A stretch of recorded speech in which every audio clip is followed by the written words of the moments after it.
ආයුෂ බොහෝ වේවා. ආයිබෝන් ඕගොල්ලන්ට. කොහමද? අෂාන් ඔන්ලයින් channel එකේ ගොඩක් වෙලාවට වීඩියෝ වැටෙනවා අඩුයි. බ්ලොග් එකක් වැටෙන්නෙත් නැහැ, ඉන්ටර්විව් එකක් යන්නෙත් නැහැ. ඉතින් ඔන්න ඉතින් මම හිතන්නේ අවුරුද්දකට විතර පස්සේ බ්ලොග් එකක් අරගෙන ආවා ඔයගොල්ලන්ට. බ්ලොග් එකකටත් වැඩිය මං නිකන් මේක මට ඔයගොල්ලන් එක පොඩ්ඩක් කතා කරන්න ඕනි කියලා හිතුණා. ගොඩක් අය අහනවා මේ YouTube නතර කළාද, YouTube කරන්නේ නැද්ද? ඇයි බ්ලොග් එකක්වත් නැත්තේ? ගොඩක් කලාට යාළුවෝ අහනවා ඇයි දැන් ඔබ YouTube එක අතෑල්ලාද, YouTube channel එක අතෑල්ලාද, ඇයි මොකුත් කරන්නේ නැද්ද වගේ දේවල් අහනවා. ඉතින් මම හිතන්නේ අවුරුද්දක් විතර මම content දැම්මේ නැහැ. ගොඩක් කලාවට ඒකට මම නිදහසට කාරණා කියන්නේ නැහැ. නමුත් හේතු කීපයක් තියෙනවා. මම ඒ හේතු ටික ඔයගොල්ලන්ට කියන්න. මොකද මට හිතුණා මේක ඔයාලා එක්ක බෙදා ගන්න ඕනේ කියලා. මොකද මාව අෂාන් කියන චරිතේ මොන හරි විදිහකට සමාජගත වෙන්න, මිනිස්සු දැනගන්න කෙනෙක්, මාව දැක්කහම අඳුරගන්න කෙනෙක් මම කියන්නේ ලොකුවට කියලා. පොඩිවට හරි. ඒ තත්ත්වයටපත් උනේ ඕගොල්ලන් හින්දා. විශේෂයෙන්ම මගේ YouTube channel එකේ හින්දා, YouTube channel එකේ ඉන්න subscribersලා හින්දා, viewersලා හින්දා මීට අවුරුදු ගානකට කලින් මම YouTube එක පටන් ගන්නකොට මගෙත් එක්ක හිටපු ඒ සෙට් එකේ හින්දා. ඒ නිසා මම අදටත් YouTube එක නතර කරාට මම ඕගොල්ලන්ව අමතක කළා නෑ. මට මතක් වෙනවා මම ලංකාවේදී කරපු content, ලංකාවේ හිටපු විදිහ සහ රට ආවට පස්සේ මට ඇත්තරම මේ content creator කියන part එක මිස් වුණා.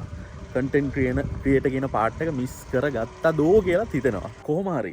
ඉතින් දැන් අපි ලංකාවෙන් මෙහෙට ඇවිල්ලත් දැන් අවුරුදු 3ක් වගේ 3.5 විතර වෙනවා. ඒ ඇත්තරම ක්‍රියේටර් කෙනෙක් විදිහට ලංකාවේ ඉන්නකොට සහ මෙහෙ ජීවත් වෙනකොට ඒක ඇත්තරම නිකන් ආසයි පොළොවේ වගේ ලොකු වෙනසක් එක්ක මට දැවුණා. ඉතින් ගොඩක් වෙලාවට කන්ටෙන්ට් එකක් අරන් එන්න ඕනේ කියලා හිතුවත් සමහර කරුණු කාරණා නිසා ඒක මග ඇරුණා. පළවෙනි දේ තමයි ඇත්තටම වෙලාව කියන දේ හරිම සීමිතයි. මම ඔයගලන්ට කලිනුත් කියලා තියෙනවා. වෙලාවත් එක්ක ලොකු ගනුදෙනුවක් තියෙනවා අපි රටකට ආවට පස්සේ. ඉතින් පළවෙනි දේ තමයි මට කන්ටෙන්ට් ක්‍රියේට් කරන්න වෙලාවක් හදාගන්න බැරි වෙච්ච එක. ඉතින් දෙවෙනි කාරණාව තමයි ක්‍රියේටිවිටි කියන එක. මොකද අපි මොනහරි වීඩියෝ එකක් හරි මොනහරි දෙයක් එළියට දානකොට, අවුට්පුට් එකක් මොනහරි කන්ටෙන්ට් එකක් එළියට දානකොට ක්‍රියේටිවිටි කියන එක අනිවාර්යෙන් තියෙන්න ඕන දෙයක්. ඉතින් ක්‍රියේටිවිටි කියන එකත් අර අපේ කාර්යබහුලකමත් එක්ක, රස්සා එක්ක, රැකියා එක්ක බිසි වෙන කාරණාවත් එක්ක නිර්මාණශීලීත්වය කියන එකත් අපේ ඇඟෙන් පොඩ අයින් වෙනවා. ඉතින් ඕකත් එක හේතුවක් වුණා. මොකද මම කොච්චර කන්ටෙන්ට් එකක් කරන්න ඕනේ කියලා හිතුවත් අද එකක් කරනවා කියලා ප්ලෑන් කරත් සමහර වෙලාවට මගේ ඔළුවට එන්නේ නැහැ මොකද්ද මම කරන්නේ කියලා. සමහර වෙලාවට ෆෝන් එක අරගෙන කල්පනා කරනවා මම මොකද්ද ඇත්තටම ඕගොල්ලන්ට කරන්න කියලා. තුන්වෙනි කාරණාව තමයි අපි සමහර වෙලාවට ගොඩාක් දේවල් හිතනවා පට්ට කම්ප්ලිකේටඩ්, මාර සංකීර්ණ විදියට හිතනවා. ඒ කියන්නේ උදාහරණයකට මම ඔයගොල්ලන්ට මගේ ජීවිතේ උදාහරණකින්ම කියන්නම්. මම කන්ටෙන්ට් එකක් කරන්න යනකොට ගොඩක් වෙලාවට මට අවශ්‍යයි ඒ කන්ටෙන්ට් එක 100% ප්‍රොඩක්ෂන් ක්වොලිටි එකක් එක්ක ඔයගොල්ලන්ට දෙන්න. ඒ කියන්නේ හොඳ ලස්සන කැමරා එකකින් ෂූට් කරලා, ඊට පස්සේ හොඳට එඩිට් කරලා, හොඳට කලර් ග්‍රේඩ් කරලා, ඒකට බෑග්ග්‍රවුන්ඩ් මියුසික් දාලා ලස්සනට ෆීල් වෙන්න. ඒ 100%ම මම හිතන්න ගන්නවා. මම කල්පනා කරන්න ගන්නවා. 100%ක් මට හොඳට තියෙන්න ඕනේ කියලා. ඉතින් ඒකත් ලොකු හේතුවක් ක්‍රියේටර් කෙනෙක්ට තමන්ගේ ක්‍රියේටර් ලයිෆ් එක පස්සට යන්න. මොකද අපි 100% කන්ටෙන්ට් එක ප්ලෑන් කරනකොට ප්ලෑන් එක විතරයි කන්ටෙන්ට් එක වෙලා නැහැ. ඉතින් මමත් ඒ නිසා කල්පනා කර නෑ මේක මෙහෙම නෙමෙයි, මේක මෙහෙම නෙමෙයි, තව ටිකක් ඉඳලා කරනවා, තව ටිකක් එඩිට් කරලා දානවා, තව ටිකක් හොඳ කැමරාවකින් එහෙම කියලා ඔයාලා දන්නවද? මම ලංකාවෙන් GoPro එක අරන් ආවා. ඊට පස්සේ මම iPhone එකක් ගත්තා කන්ටෙන්ට් ක්‍රියේට් කරන්න කියලා. ඊට පස්සේ මම vlog කැමරා එකක් ගත්තා කන්ටෙන්ට් ක්‍රියේට් කරන්න කියලා. ඊට පස්සේ මම Sony A7 III එකක් ගත්තා කන්ටෙන්ට් ක්‍රියේට් කරන්න කියලා. හැබැයි ඒ එකකින්වත් දැන් ඔයගොල්ලන් දන්නවනේ මේ වෙනකොටත් මම කන්ටෙන්ට් කීයක්ද දාලා තියෙන්නේ කියලා. මම කියන්නේ vlogs type content බොහොම සුළු ප්‍රමාණයක් මම දාලා තියෙනවා. ඒකක්වත් හේතුවක් නෙවෙයි කන්ටෙන්ට් එකක් ක්‍රියේට් වෙන්න. මට හිතිච්ච දේ. මේ දැන් මම ඔයාලට මට හිතුණා මේක කියන්න ඕනේ කියලා මම ෆෝන් එක ගත්තා. මගේ ෆෝන් එකෙන් මේ ඕගොල්ලන්ට වීඩියෝ එක ගේන්න සමහරට මේක ලොකුවට එඩිට් එකක් නැති වෙයි. මියුසික් එක්ක, සවුන්ඩ් ඉෆෙක්ට්ස්, කලර් ග්‍රේඩ් මොකුත් නැති වෙයි සමහර විට. නමුත් මට අවශ්‍ය වෙනවා ඕගොල්ලන්ට මේ කන්ටෙන්ට් එක දෙන්න. කන්ටෙන්ට් එක මගේ ඇතුලේ තියෙන දේ කියන්න. ඉතින් ඒ නිසා තමයි මම කල්පනා කරේ ඔන්න ඔය දේවල් තුන නිසා. එකක් කාල වේලාව, අනිත් එක නිර්මාණශීලීත්වය නැතිවීම සහ අනිත් එක දෙයක් ගැන ලොකුවට හිතන එක නිසා මට ඇත්තටම කරගන්න බැරි වුණා. ඉතින් ඒකත් එක්ක. හැබැයි දැන් මම කල්පනා කරන්නේ නැහැ. මට පුළුවන් විදිහට මට ෆීල් වෙන මට දැනෙන විදිහට මට දැනෙන මගේ ජීවිතේ ඔයගලන් එක බෙදා ගන්නවා කියලා. ඒක මම දන්නේ නැහැ ඔයගලන් කොහොම බාරගනීද මොන විදිහට ප්‍රතිචාර දක්වයිද කියලා මට හිතෙනවා. ඉතින් මම ගෙවන ජීවිතේ එක තැන් ඔයගොල්ලන් එක්ක ෂෙයා කරගන්නවා කියලා. ඒක හොඳයි නම් ඔයගොල්ලන් කමෙන්ට් එකක් දාන්න. තව මොන හරි වෙන්න තියෙනවා නම් ඒවත් කමෙන්ට් එකක් දාන්න. සහ මේ channel එක වටා ඉන්න ගොඩක් අය මගේ ඉන්ටර්විව් බලලා තියෙනවා, vlogs බලලා තියෙනවා. ඔයාලා මොකද්ද මොනවද මේ වෙලාවේ මගෙන් බලාපොරොත්තු වෙන්නේ කියන එකත් කමෙන්ට් එකක් දාන්න. සහ මම මතකයි නම් කමෙන්ට් එකක් දාන්න. මට ඒක වටිනවා ගොඩක්. සමහරට ඒ කමෙන්ට් එක එකක් වෙන්න පුළුවන්. ඒක ගොඩක් වටිනවා. ලයික් එක එකක් වෙන්න පුළුවන්. ඒක ගොඩක් වටිනවා. මොකද අපි ආපහු පටන් ගමු ජර්නි එකක්. අපි ආපහු පටන් ගමු ගමනක්.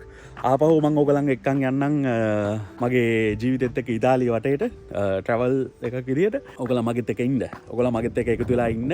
දිගටම ලංකාවේ හිටියා වගේම අපි මේ channel එක 1 million subscribersලා 1 million hit කරමු channel එකට. ඒක බැරි දෙයක් නෑ. ඒක බැරි දෙයක් නෑ කියලා මම හිතනවා. vlog එක මගේ ජීවිතෙත් එක්ක සම්බන්ධ කරලා මම ඔයගලන්ට දෙන්න කතා කරන්න. ඔයගලන් නොදකින්න පැති තියෙනවා ඉතාලිය ඇතුලේ. ඒක මම පෙන්නන්නම්. මගේ ජීවත් වෙන විදිහ එදිනෙදා ඒ ඔක්කොම දේවල් ටික පෙන්නන්නම්. ඉතින් මන් දන්නේ මට හිතන දේවල් ටික ඔක්කොම ඔයගොල්ලන් එක කියන්නේ. අද ඉඳන් ඔයයි මමයි මේ ගමන එකට යන්න ඕනේ. ඔයයි මමයි මේ බලන ඔයයි මමයි මේ ජර්නි එක එකට යන්න ඕනේ. ඒ නිසා ඔයාලා මගෙත් එක්ක ඉන්න. ඔයාලා මේ වීඩියෝ එක බලනවා නම් අනිවාර්යෙන්ම දැන් මේ වීඩියෝ එක සමහරට YouTube home page එකේ පෙන්නන්නේ නැහැ. මොකද ඒකට හේතුව මම ගොඩක් කාලෙකින් වීඩියෝ එකක් කරලා නැහැ. එතකොට මේ වීඩියෝ එක ඇල්ගොරිතම් එක ඇතුලේ නැහැ. ඉතින් ඕගොල්ලන් මට සපෝට් එකක් විදියට මේක ඕගොල්ලන්ගේ social media වල share කරලා ඒ සපෝට් එක දෙන්න. අපි ලස්සන ජර්නි එකක් ස්ටාර්ට් කරමු vlog type එකෙන්. මම ඕගොල්ලන්ට මගේ ඒක vlogද මම දන්නේ නැහැ. කැමති නමක් අපි දාමුකෝ. නමුත් මම මට දැනෙන දේවල් මගේ channel එක හරහා ඕගොල්ලන්ට දෙන්න බලාපොරොත්තු වෙනවා. හොඳ නරක අපි ඔක්කොම කතා කරමු. ඉතින් ඕගොල්ලන්ට කියන්නේ ඕගොල්ලන් content creator කෙනෙක් නම්, ඕගොල්ලන් ලංකාවේ නම් content create කරන කෙනෙක් නම්, සහ පිටරටකින් නම් content create කරන්න බලාපොරොත්තුෙන් ඉන්න ඒත් තාමත් මට කරගන්න බැරුණානේ මගේ පළවෙනි වීඩියෝ එකවත් කියලා ඔයාලා කල්පනා කරන කෙනෙක් නම් දැම්ම පටන් ගන්න. මගෙත් එක්ක පටන් ගන්න. මගෙත් එක්ක ගමන යමු. ඔයාලත් පටන් ගන්න ඔයාලගේ ක්‍රියේටර් ලයිෆ් එක, ඔයාලගේ කන්ටෙන්ට් ක්‍රියේටර් ජර්නි එක පටන් ගන්න. ෆිල්ම් කරන්න, දකින්න හැමදේම වීඩියෝ කරන්න. මං කියන්නේ මේ මිනිසුන්ට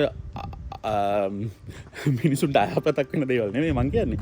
ඔයාලගේ ඇහැට දකින්න මේක පෙන්වන්න ඕනේ කියලා හිතන හැම දෙයක්ම ෂූට් කරන්න. සහ අපි මේ ගමන යමු අපේ ජීවිතේ බෙදාගෙන. ඉතින් මම ඔයගලන්ට ඔන්න මං හිතනවා ඊළඟ අවුරුද්දට 2026ට යනකොට අපි මේ channel එක තව පොඩ්ඩක් grow කරගෙන තව මේ content බලන set එකක් එකතු කරගෙන අපි ලස්සන ගමනක් යමු.